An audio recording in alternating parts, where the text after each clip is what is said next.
Activity 2.1 में हमें given है एसिड और बेस। ठीक है, एसिड और बेस हमें बताना है कि एसिड और base red litmus, blue litmus, phenolphthalein और मिथाइलोनिन के साथ क्या क्या करते हैं। तो एसिड जो होता है वो क्या करता है, वो ब्लू को कन्वर्ट करता है रेड में। क्या करता है, वो ब्लू को कन्वर्ट करता है रेड में। तो रेड में तो कोई चेंज नहीं होगा, लेकिन जो ब्लू होगा वो किस में चेंज हो जाएगा, रेड में। लिटमस पेपर जो एसिड है वो ब्लू लिटमस को रेड में कन्वर्ट करता है, पर रेड में वो कोई चेंज नहीं करेगा। फिनोल्फथालीन सॉल्यूशन में ये जो होता है एसिड, ये इसको कलरलेस कर देता है। क्या करता है, इसको कलरलेस। ठीक, और मिथाइल ऑरेंज जो होता है तो कलर कर देता है पिंकिश रेड। कैसा कर देता है, पिंकिश रेड। ठीक, बेस जितने भी होंगे वो रेड लिटमस को कन्वर्ट कर देंगे किसमें, ब्लू में। रेड लिटमस को कन्वर्ट कर देंगे ब्लू में, ब्लू को वो कोई चेंज करेगा नहीं। फिनोल्फथालीन के साथ वो देगा पिंक कलर। मतलब जो हमारा बेस है वो फिनोल्फथालीन सॉल्यूशन के साथ पिंक कलर देता है। ठीक है, बेस मिथाइल ऑरेंज को कोई कन्वर्ट नहीं करेगा, वो कैसा रहेगा, रिमेन येलो। मिथाइल ऑरेंज के बेस के साथ कैसा रहता है, येलो ही रहेगा। ओके, इस तरह से एक्टिविटी 1 कंप्लीट। एक्टिविटी 2.2 में हमें ऑल्फैक्टरी इंडिकेटर के ऊपर क्वेश्चन दिया गया है। ऑल्फैक्टरी इंडिकेटर्स वो इंडिकेटर्स होते हैं जो अपनी स्मेल को चेंज करके किसी सॉल्यूशन का नेचर बताते हैं कि वो एसिडिक है, बेसिक। ऑल्फैक्टरी इंडिकेटर्स के एग्जांपल हमारे पे क्लोव ऑयल, अनियन और वेनिला गिवन है, और ये अपनी स्मेल को चेंज करते हैं या और इंडिकेट करते हैं क्या, सॉल्यूशन। एसिड अगर आप इनके ऊपर डालोगे तो ये इनका कोई कलर चेंज, कोई स्मेल चेंज नहीं होगी। एसिड के साथ ऑल्फैक्टरी इंडिकेटर अपनी स्मेल चेंज नहीं करते, और बेस के साथ ये अपनी स्मेल खत्म कर देते हैं, इनकी स्मेल खत्म हो जाती है। तो एक्टिविटी में हमें 3 कपड़े दिए हैं, एक में अनियन, एक में क्लोव ऑयल, एक में वेनिला है। एसिड क्या करेगा, इन तीनों में एसिड कोई चेंज नहीं करेगा। No change, no change, no change, तीनों में कोई चेंज नहीं होगा इनकी स्मेल को लेकर अगर हम बात करें तो।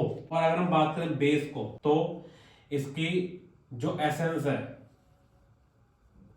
वो वैनिश हो जाएगी। ठीक है, सेम इसमें भी होगा और सेम इन दोनों में भी यही होगा। ठीक है, मतलब अगर आप इसमें डालते हैं बेस, जो हमें यहाँ NaOH गिवन है, NaOH बेस होता है आपको पता है, तो वो क्या करेगा, वो अनियन, क्लोव और वेनिला की स्मेल को कर देगा खत्म, जबकि एसिड के साथ कोई इफेक्ट नहीं पड़ेगा। एक इंपॉर्टेंट छोटा सा टॉपिक है ऑल्फैक्टरी इंडिकेटर्स। ऑल्फैक्टरी इंडिकेटर जो अपनी स्मेल को क्या करता है, चेंज करके किसी सब्सटेंस, किसी सॉल्यूशन का नेचर बताते हैं। ठीक है, ये था एक्टिविटी में पूछा गया था कि एसिड और बेस क्या क्या करेंगे। एसिड कोई चेंज नहीं करते, बेस उनके स्मेल को खत्म कर दे। ठीक है, ओके। एक्टिविटी 2.3 इस चैप्टर की सबसे इंपॉर्टेंट क्वेश्चंस में से एक है, जिसमें आपको डायग्राम गिवन है, उनसे रिलेटेड 4 क्वेश्चन पूछे गए हैं। पहले इसको समझते हैं हम डायग्राम को। इसमें हमको एक गिवन है टेस्ट ट्यूब। इस टेस्ट ट्यूब में सल्फ्यूरिक एसिड के साथ जिंक के छोटे छोटे टुकड़े रखे गए हैं, जिंक ग्रैन्यूल्स, और उससे जो गैस निकलेगी उसको हमने एक सोप बबल में, सोप सॉल्यूशन में रखा है। सोप सॉल्यूशन से हमको बबल्स निकलते हुए दिख रही हैं, और हमने एक बर्निंग कैंडल को उसके पास रखा है। तो धीरे धीरे हम समझते हैं सबसे पहले यहाँ पे होगा क्या। तो सल्फ्यूरिक एसिड और जिंक ग्रैन्यूल्स आपस में करेंगे रिएक्ट। तो पहले का what do you observe on zinc granules. देखिए, सबसे पहले जिंक और H2SO4 मिलकर ZnSO4 और हाइड्रोजन गैस को बनाएंगे। कौन सी गैस, हाइड्रोजन गैस को बनाएंगे। ये हाइड्रोजन गैस जिंक ग्रैन्यूल्स के ऊपर चारों तरफ से इसको कवर कर लेगा। ठीक है, तो जो हाइड्रोजन गैस है वो कवर कर लेगा surface of the zinc granules. तो पहला आंसर क्या मिला आपको, what do you observe on the zinc granules. तो zinc granules covered with hydrogen gas. तो किससे कवर हो जाएगा, ये हाइड्रोजन गैस से चारों तरफ से कवर हो जाएगा, क्योंकि जब एसिड रिएक्ट करता है मेटल के साथ तो हाइड्रोजन गैस बनती है। दूसरा, why bubbles form in soap solution. Soap solution में बबल्स क्यों बन रहे हैं। देखिए, bubbles are formed in soap solution. क्यों बन रहे हैं, bubbles form in soap solution due to hydrogen gas. क्योंकि यहां से जो गैस निकल रही है, कौन सी गैस, हाइड्रोजन गैस जो निकल रही है, वो सॉफ्ट सॉल्यूशन में जब पास होगी तो सॉफ्ट सॉल्यूशन के साथ वो बबल बनाएगी। सॉफ्ट सॉल्यूशन के अंदर जब यहां से गैस जाएगी तो बाहर कैसे निकलेगी? वो गुब्बार, वो बबल्स बनेंगे। और वो बबल्स में कौन सी गैस फिल है? हाइड्रोजन गैस, क्योंकि इस रिएक्शन में बाद में क्या निकल रही है? हाइड्रोजन गैस निकल रही है। आगे उसने पूछा what do you observe when candle is brought. आपको पता है हाइड्रोजन गैस जब निकलती है उसके सामने जब हम बर्निंग कैंडल वगैरह को ले जाते हैं तो वो बर्न करती है कौन से साउंड के साथ? Pop sound. तो कैंडल को जब पास में लाया जाता है तो hydrogen gas burn with pop sound. कौन से साउंड के साथ? पॉप साउंड के साथ ये जलती है। ठीक है। अब उसने पूछा ये तो हमारे पास सल्फ्यूरिक एसिड कैसा है? स्ट्रॉन्ग है। वीक होता तो क्या होता? तो स्ट्रॉन्ग एसिड के साथ क्या होगा? जो बबल्स है, hydrogen bubbles form more vigorously with strong acid. Strong acid के साथ वो काफी जल्दी जल्दी गुब्बारे निकलेंगे, जल्दी जल्दी बबल्स बनेंगे। और वीक एसिड के साथ क्या होगा? लेस विगोरसली, मतलब आराम आराम से आपको बबल्स बनते हुए दिखेंगे। किसके साथ? वीक एसिड के साथ। ठीक है। तो one of the most important activity जो इस चैप्टर में आपको पढ़नी है, ये क्वेश्चन पेपर में काफी पूछा जाता है। एक्टिविटी 2.4 में हमें एक छोटा सा क्वेश्चन पूछा गया है कि अगर आपको जिंक के साथ सोडियम हाइड्रोक्साइड को रखना पड़े तो क्या बनेगा? तो ये कौन सा क्वेश्चन है? मेटल और बेस आपस में क्या बनाते हैं? तो बनाते हैं सॉल्ट और हाइड्रोजन गैस। यहां पे कौन सा सॉल्ट बनेगा? ये बनेगा Na2ZNO2 प्लस H2। और क्या नाम है इसका? Na2ZNO2 का नाम है सोडियम जिंकेट। क्या नाम है इसका? Sodium zincate. ठीक है। इसको एक बार हम बैलेंस करते हैं। सोडियम के कितने यहाँ पर? 2 और ये रिएक्शन हो गई बैलेंस। बैलेंसिंग आती है सबको, नहीं आती तो उसका एक वीडियो बना दूंगा मैं। सोडियम के 2, सोडियम के यहाँ पे भी 2 एटम है, ऑक्सीजन के 2, ऑक्सीजन के 2, हाइड्रोजन के 2, हाइड्रोजन के 2। ठीक है। छोटी सी एक्टिविटी है लेकिन बहुत आती है 1 नंबर में। ठीक है। एक्टिविटी 2.5 एक और इम्पॉर्टेंट एक्टिविटी है चैप्टर की, जिसमें हमें एक टेस्ट ट्यूब गिवन है और टेस्ट ट्यूब में एक बार तो Na2CO3 और एक बार NaSCO3 को डाला गया है। ठीक है। तो एक्टिविटी पहले हम ए और बी को अलग अलग लिख लेते हैं। ए वाले में मतलब पहले वाले सेटअप में हमारे पास गिवन है Na2CO3 और दूसरे वाले में हमें गिवन है NaSCO3। Sodium carbonate, sodium bicarbonate, दोनों में डाला गया है फनल के थ्रू। फनल के थ्रू दोनों में डाला गया है एसिड। कौन सा? HCl acid. कौन सा एसिड? HCl। तो क्या होगा दोनों में? दोनों में एक ही चीज बनेगी, NaCl plus CO2 plus H2O। NaCl plus CO2 plus H2। ठीक। कौन सी गैस मिली हमें? Carbon dioxide. तो यहाँ पे कौन सी गैस बनेगी? Carbon dioxide gas. कौन सी प्रॉपर्टी है ये प्रॉपर्टी है कि जब मेटल कार्बोनेट या मेटल हाइड्रोजन कार्बोनेट को आप एसिड के साथ जोड़ते हैं, किसके साथ जोड़ते हैं? एसिड के साथ, तो हमेशा कार्बन डाइऑक्साइड गैस निकलती है। कौन सी गैस निकलती है? Carbon dioxide. दूसरी बात, ये कार्बन डाइऑक्साइड गैस को फिर हमने किस पे निकाल दिया? लाइम वाटर पे डाल दी। अगर हम इसको लाइम वाटर के साथ रिएक्ट कराएं, CaOH का होल ट्वाइस लाइम वाटर, और इसमें हमने कार्बन डाइऑक्साइड गैस डाल दी, तो हमें पता है क्या बनेगा? CaCO3। क्या बनेगा? CaCO3 plus H2। ठीक है। क्या बनेगा? CaCO3 plus. लेकिन अगर हम एक्सेस और कार्बन डाइऑक्साइड फॉर्म हुई, अगर जरूरत से ज्यादा कार्बन डाइऑक्साइड बनी, तो हम देखेंगे कि CaCO3 प्लस H2O के में और कार्बन डाइऑक्साइड मिलकर क्या बनाएगी? ये बनाएगी CaHCO3 का होल ट्वाइस, जिसका नाम क्या है? Calcium hydrogen carbonate. क्या नाम है इसका? Calcium hydrogen carbonate. तो हमने क्या पढ़ा? हमने पढ़ा कि कोई भी मेटल कार्बोनेट होता तो वो उसके साथ मिलकर, एसिड के साथ मिलकर कौन सी गैस बनाता? कार्बन डाइऑक्साइड गैस बनाता। एक्टिविटी 2.6 न्यूट्रलाइजेशन रिएक्शन के ऊपर डिपेंड है। इस रिएक्शन में न्यूट्रलाइजेशन में एसिड और बेस मिलकर एक दूसरे को न्यूट्रलाइज करते हैं और एक सॉल्ट का निर्माण करते हैं। एक्टिविटी 2.6 में हमें इसी के ऊपर क्वेश्चन है। क्वेश्चन ये है कि हमको NaOH दे रखा है और उसमें फिनोप्थिलीन सॉल्यूशन मिलाया गया है। क्या किया गया है, NaOH में NaOH के साथ फिनोल्फथालीन सॉल्यूशन को मिलाया गया है और हमें पता है कि NaOH के साथ फिनोल्फथालीन सॉल्यूशन पिंक कलर देता है। कौन सा कलर देता है, पिंक कलर। उसके बाद हमने बोला है अगर इस पिंक कलर में हम एसिड डाल दें तो क्या होगा, तो पिंक एसिड को डालकर सारा इफेक्ट को न्यूट्रलाइज कर देगा और रिवर्स कर देगा। ठीक है, तो क्या होगा, पिंक कलर डिसअपियर हो जाएगा। क्या हो जाएगा, पिंक कलर डिसअपियर। फिर ये कह रहा है कि फिर इस डिसअपियर को यहां पे फिर से हम अगर बेस को डिसॉल्व करें तो क्या हो जाएगा, तो फिर से ये कैसा हो जाएगा, पिंक हो जाएगा। और फिर एसिड डाल दें तो क्या हो जाएगा, फिर भी दोबारा हमारा पिंक कलर डिसअपियर हो जाएगा। तो क्या हो रहा है, एसिड बेस के इफेक्ट को न्यूट्रलाइज कर रहा है, बेस एसिड के इफेक्ट को न्यूट्रलाइज कर रहा है। ठीक है, तो ऐसा क्यों हुआ, ऐसा इसलिए हुआ क्योंकि NaOH फिनोल्फथालीन के साथ पिंक कलर दे रहा था, लेकिन जैसे इस पिंक को हमने एसिड के साथ रिएक्ट करवाया तो ये क्या हो गया, पिंक कलर डिसअपियर हो गया। अब पिंक कलर डिसअपियर क्यों हुआ, क्योंकि एसिड ने क्या करा, बेस को न्यूट्रलाइज कर दिया।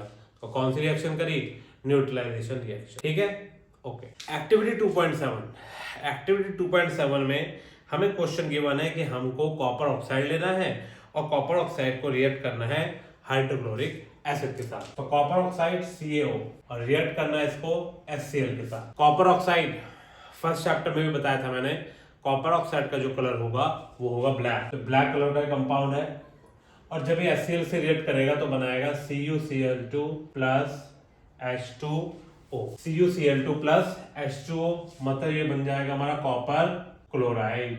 क्या बन जाएगा, कॉपर क्लोराइड। ठीक है, कॉपर क्लोराइड जो बनेगा इसका कलर होगा ब्लू ग्रीन।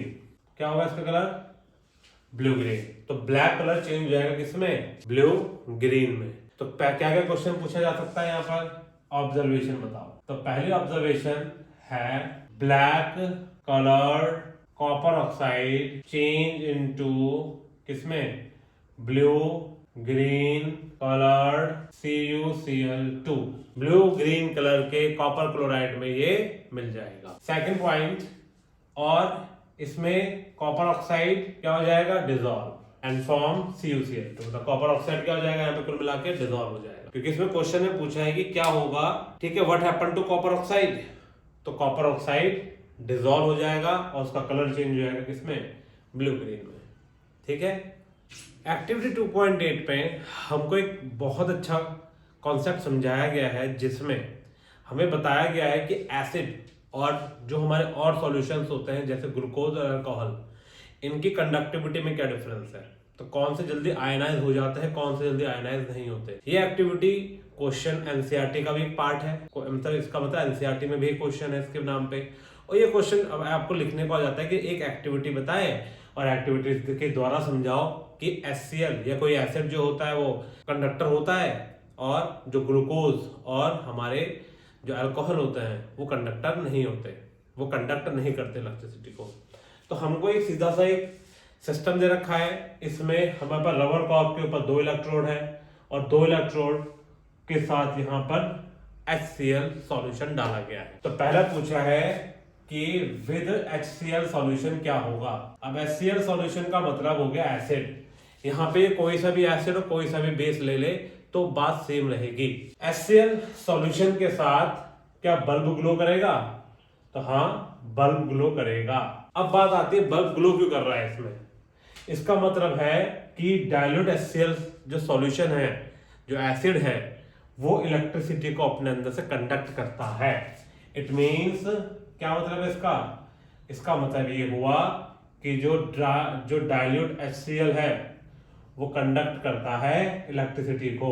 किसको कंडक्ट करता है, इलेक्ट्रिसिटी को। और क्यों करता है, बिकॉज इट आयोनाइज।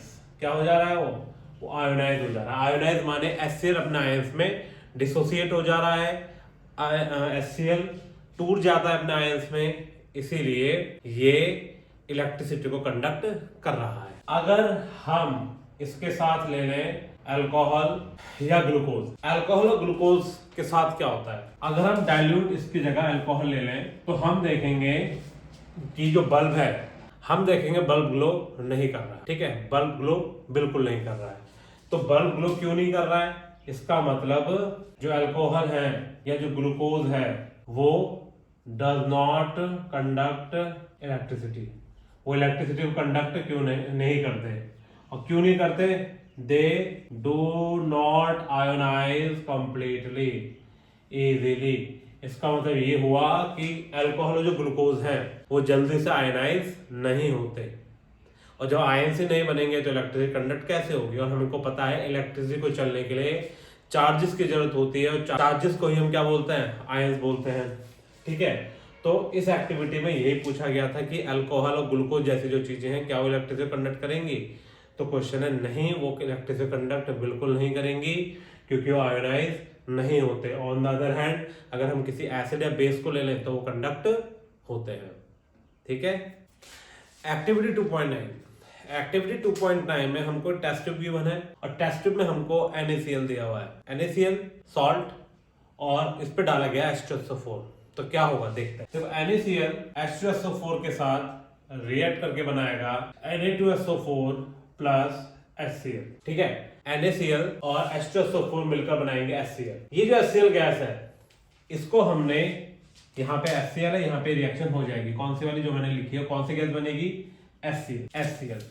जब HCl इस पासेस थ्रू किसमें? इस पासेस थ्रू कैल्शियम क्लोराइड। ये कैल्शियम क्लोराइड क्यों गिवन है? अगर आप बुक में देखो कैल्शियम क्लोराइड नीचे बना रखा है डायग्राम, तो एक्चुअली उसकी लोकेशन यहाँ पर होगी। कैल्शियम क्लोराइड यहाँ से निकलेगा और हमको क्या करेगा ये हमारे लिए, ठीक है। कैल्शियम क्लोराइड एब्जॉर्ब करता है किसको? मॉइस्चर। किसको एब्जॉर्ब करता है? ये मॉइस्चर को। तो हम देखेंगे कि HCl गैस जो यहाँ से निकली है ये वाली, जब भी ऊपर जाएगी तो ऊपर जाने पर इसका सारा मॉइस्चर यहाँ पर हो चुका होगा एब्जॉर्ब, किसके थ्रू? कैल्शियम क्लोराइड के थ्रू। और जब dry HCl gas absorb moisture and makes HCl gas dry, और ड्राई HCl गैस जब ड्राई लिटमस पेपर पे मिलेगी तो कोई चेंज यहाँ पर नहीं होगा, ठीक है। यहाँ पर बिल्कुल ये लिटमस पेपर जो है वो हमको कौन सा दे रखा होगा? ब्लू कलर का ही दे रखा होगा। कौन से कलर का? ब्लू कलर का, क्योंकि HCl क्या करेगा? HCl ब्लू को रेड में, HCl एसिड है, ब्लू को किस में कन्वर्ट कर देगा? रेड में। लेकिन यहां पर कोई चेंज नहीं होगा क्योंकि due to the absence of water ions do not release. और जब आयंस ही नहीं होंगे, कौन से आयन? H+ आयंस, और जब H+ आयंस ही नहीं होंगे तो HCl भी प्रॉपर्टी एसिडिक होने की नहीं दिखाएगा। Due to the absence of water ions do not release and HCl या so HCl do not show its character. किस चीज का character? Of being acidic, acidic होने का कैरेक्टर वो नहीं दिखाएगा। तो पानी की बड़ी इंपॉर्टेंस है, पानी जरूर होना चाहिए। बिना पानी के आप HCl गैस से नहीं एक्सपेक्ट कर सकते कि वो अपनी प्रॉपर्टी दिखाए, क्योंकि जब वाटर होगा तभी निकलेंगे हमारे H+ आयंस, और जब H+ आयंस निकलेंगे तभी एक एसिड अपनी प्रॉपर्टी दिखाना स्टार्ट करता है। लेकिन गीले में HCl अगर ड्राई HCl है और यहाँ पर वेट लिटमस पेपर है तो क्या होगा, ठीक है। आगे इसमें क्वेश्चन लिखा है, आगे इसमें एक क्वेश्चन इसमें आगे लिखा है कि in which case does the litmus paper change the colour. तो लिटमस पेपर चेंज करेगा, litmus change colour if HCl contain moisture. अगर HCl में क्या होगा? मॉइस्चर होगा, और जब इसे मॉइस्चर होगा तो क्या होगा? जब इसे मॉइस्चर होगा तो ये अपनी प्रॉपर्टी दिखा पाएगा, क्योंकि इसके पास फिर वाटर आ जाएगा तो H+ आयंस को रिलीज करेगा, और जब ये H+ आयंस को रिलीज करेगा तो फिर हमें इसकी कैरेक्टरिस्टिक समझ में आएगी, ठीक है। एक्टिविटी 2.10 बहुत ही आसान एक्टिविटी है। इस एक्टिविटी में हमें कहा गया है कि आप 10 ml वाटर लो और इसमें डाल दो आप एसिड को। कौन सा एसिड? Concentrated acid. अगर हम एक टेस्ट ट्यूब में लेते हैं वाटर को और इसमें डाल देते हैं हम कंसंट्रेटेड एसिड, तो क्या होगा? तो आपको पता होना चाहिए कि ऐसा करने पर ये जो रिएक्शन होगी ये कैसे हो जाएगी? एक्सोथर्मिक। क्या हो जाएगी? Exothermic reaction. फिर इसने बोला है कि अगर हम सेम टेस्ट ट्यूब में एसिड की जगह इस बार किसको डालें, बेस को डालें, तो रिएक्शन कैसी हो जाएगी, तो ये भी एक एक्सोथर्मिक ही होगी। कैसी रिएक्शन होगी, एक्सोथर्मिक रिएक्शन, अगर ये कंसंट्रेटेड है तो। एक्टिविटी 2.13 और एक्टिविटी 2.14 को हमने कंबाइन कर दिया है क्योंकि ये पूरी एक्टिविटी सॉल्ट्स के ऊपर है, सॉल्ट और उनसे बनने वाले, ताकि थोड़ा जल्दी ये सीरीज खत्म हो सके, ये एक्टिविटी खत्म हो सके सारी। इनमें हमें सॉल्ट दे रखे हैं और सॉल्ट का नेचर पूछा है कि सॉल्ट किस नेचर का है। देखो सॉल्ट एसिडिक, बेसिक और न्यूट्रल तीनों हो सकते हैं, ठीक है। सॉल्ट तीनों टाइप के होते हैं। अगर एसिड बेस, जो अगर हमारा बेसिक सॉल्ट है तो इसका मतलब वो वीक एसिड और स्ट्रॉन्ग बेस से मिलकर बना होगा। सिमिलरली अगर हमारा एसिडिक सॉल्ट है तो वो वीक बेस और स्ट्रॉन्ग एसिड से मिलकर बना होगा। और अगर हमारा न्यूट्रल है सॉल्ट तो इसका मतलब स्ट्रॉन्ग एसिड होगा, स्ट्रॉन्ग बेस होगा। दोनों ही क्या होंगे, स्ट्रॉन्ग होंगे। तो हमें पैंट्स बताने पहले कि किस सॉल्ट को किस चीज से हमको मिला है, कौन सा सॉल्ट हमें किससे मिलता है। देखिए NH4Cl, अमोनियम क्लोराइड, क्वेश्चन में फार्मूले दे रखे हैं, हमें इनके नाम भी बताने हैं। इसके अलावा हमसे पूछा इनके पेरेंट्स कहाँ कहाँ से बने हैं और उनका नेचर। तो देखिए NH4Cl बना है NH4OH प्लस HCl। HCl क्योंकि यहाँ पे एसिडिक है और ज्यादा एसिडिक है, मतलब स्ट्रॉन्ग एसिड है, ये वीक है, तो ये बन गया हमारा एसिडिक सॉल्ट। दूसरे नंबर पे K2SO4, KOH प्लस H2SO4, दोनों ही यहाँ पर स्ट्रॉन्ग है, तो ये बन जाएगा हमारा न्यूट्रल सॉल्ट। तीसरे नंबर पे आता है Na2SO4, सोडियम सल्फेट, ये दोनों ही जिससे बन रहे हैं, ये दोनों ही क्योंकि स्ट्रॉन्ग है तो ये न्यूट्रल सॉल्ट बन गया। CuSO4, CuOH का होल ट्वाइस प्लस H2SO4, और ये एसिडिक होगा क्योंकि ये जो हमारा H2SO4 है ये स्ट्रॉन्ग एसिड है। सिमिलरली हमने सारे के सारे यहाँ पर लिख दिए हैं, आप इसको आराम से देख सकते हैं। जो बात आपको नोट करने की है वो ये है कि पहले वाले जितने भी हैं NH4, K, Na, Cu, Mg, ये सारे के सारे बेस से बेस का पार्ट है, और जो लास्ट वाला है वो आपको देगा एसिड जिससे वो बना होगा।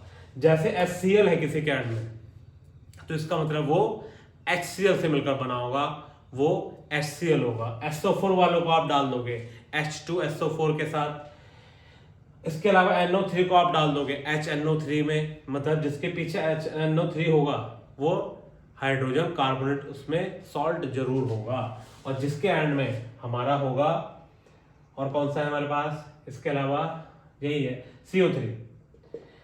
अगर हमें कहीं पर CO3 दिया होगा किसी भी सॉल्ट में एंड में, इसका मतलब वो कार्बोक्सिलिक एसिड होगा, H2CO3 उसमें मौजूद होगा। इसके लास्ट में CO3 है तो H2CO3, NO3 HNO3, Cl HCl, SO4 H2SO4।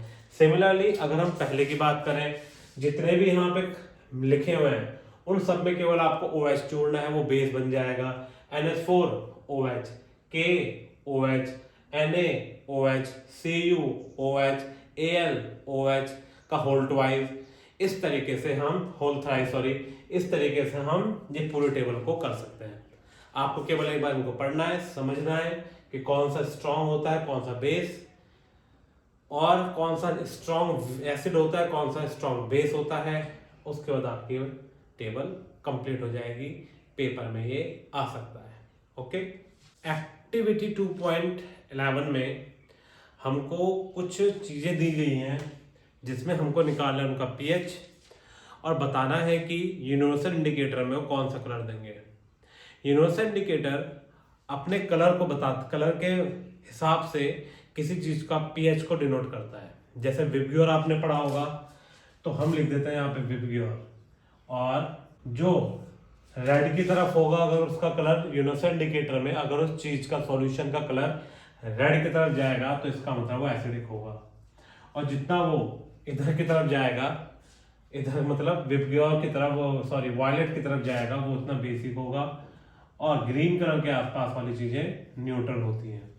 मतलब यूनिवर्सल इंडिकेटर कलर को चेंज करके कलर के हिसाब से बताता है कि कोई चीज एसिडिक है, बेसिक है, और कितनी एसिडिक और कितनी बेसिक है। तो सलाइवा लिखा है, सलाइवा खाने से पहले उसका कलर क्या होता है, मतलब अगर हम एक सलाइवा को लेंगे और सलाइवा को हम रख देंगे किस पर, यूनोस इंडिकेटर पे, तो हम देखेंगे वो हमको ग्रीन कलर देगा, क्योंकि उसका पीएच देखो 7 से 7.5 के आसपास है, मतलब स्लाइटली बेसिक है, स्लाइटली थोड़ा बहुत बेसिक हो सकता है, लेकिन खाने के बाद वो एसिडिक हो जाता है, खाने के बाद वो एसिडिक हो जाता है और उसका कलर हो जाएगा येलो ऑरेंज। देखो येलो ऑरेंज के बीच में कहीं पर, क्योंकि एसिडिक होता जा रहा है। लेमन जूस ऑरेंज, क्योंकि 2.2 मतलब रेड के काफी पास। रेड का मतलब अगर हम बोले तो पीएच स्केल में हमने पढ़ा है कि 0 से लेकर 14 तक हमारा पीएच स्केल होता है। रेड को हम मान लेते हैं 0, मतलब बहुत तगड़ा एसिड, बहुत स्ट्रॉन्ग एसिड, और 14 को मान लेते हैं हम बहुत ही स्ट्रॉन्ग बेस। उसके हिसाब से हमने सबके कलर दे रखा है। Aerated drink yellow 4.0, carrot juice yellow green, क्योंकि इसका 6.0 है, तो ग्रीन और येलो के बीच में कहीं पे आएगा ये, ठीक है, क्योंकि ग्रीन तो 7 के पास आ गया, 7 से थोड़ा सा कम, मतलब थोड़ा सा येलोइश हो जाएगा ग्रीन कलर। इसी तरीके से coffee, tomato, tap water green, क्योंकि इसका पीएच 6 और 8 के बीच में रहता है, 6 और 8 के बीच में रहता है। NaOH 14, क्योंकि ये स्ट्रॉन्ग है, तो इसका कलर हो जाएगा डार्क ब्लू, ब्लू के बाद सब डार्किंग आ जाएगी इसमें, और HCl में वो रेड पे जाएगा, क्योंकि उसका पीएच 0 होता है, ठीक है। इसमें पेपर में इंपॉर्टेंट है ये दोनों, इनके बारे में काफी पूछा जाता है 1 नंबर में, कि सलाइवा का जो नेचर होता है खाने से पहले और खाने के बाद क्या होता है, ठीक है, ओके। एक्टिविटी 2.15 जो इस चैप्टर की आखिरी एक्टिविटी है और इस लेक्चर का आज ये आखिरी क्वेश्चन है, उसमें हमको कॉपर सल्फेट की क्रिस्टल्स दे रखे हैं, और कॉपर सल्फेट की क्रिस्टल फॉर्म में देने के बाद उन्होंने उनको किया है हीट। तो पहली बात हमको समझ में आनी चाहिए कि कॉपर सल्फेट का फार्मूला होता है CuSO4.5H2, और ये कैसे होता है, ये होता है ब्लू कलर का। कैसा होता है, ब्लू कलर का। कब, बिफोर हीटिंग, और जब आप इसको हीट कर दोगे तो क्या होगा, तो CuSO4.5H2 को हीट करने के बाद CuSO4 अलग और 5 मॉलिक्यूल ऑफ वाटर अलग हो जाएंगे। यहाँ पे जो ये ब्लू कलर था ये चेंज हो जाएगा और ये हो जाएगा व्हाइट, मतलब before heating crystal of copper sulphate का कलर होगा ब्लू, और गर्म होने के बाद वो वाटर मॉलिक्यूल्स अलग हो जाएंगे और मिलेगा हमको क्या, मिलेगा हमको व्हाइट कलर का कंपाउंड। दूसरी बात, क्या वाटर ड्रॉपलेट्स मिल रहे हैं आपको बॉइलिंग ट्यूब में? बिल्कुल। हमने यहाँ देखा 5 वाटर ऑफ क्रिस्टल, 5 वाटर के मॉलिक्यूल अलग हुए हैं, तो जो 5H2O मॉलिक्यूल्स होंगे will appear as drops in boiling tube. तो आपको बॉइलिंग ट्यूब में क्या दिखाई देगा, पानी की छोटी छोटी बूंदे दिखाई देंगी। जैसे हमारे पास ये दे रखा है, यहाँ पे हमें दे रखा है कॉपर सल्फेट .5H2O। जैसे हम इसको गर्म करेंगे, हीट करने पे क्या होगा, इसको हीट करने पर हम देखेंगे कि CuSO4 अलग हो जाएगा और 5 वाटर मॉलिक्यूल्स के अलग हो जाएंगे। ये 5 वाटर मॉलिक्यूल्स हमें दिखाई देंगे कहां पर, बॉइलिंग ट्यूब में। कहां पे दिखाई देंगे हमको, बॉइलिंग ट्यूब में दिखाई देंगे, ठीक है, ओके। आगे उसने पूछा है आफ्टर एडिंग, अब हम क्या करें, वाटर मॉलिक्यूल तो यहाँ पर ऐड हो गए, यहाँ पे हमारे बॉइलिंग ट्यूब में आ गए।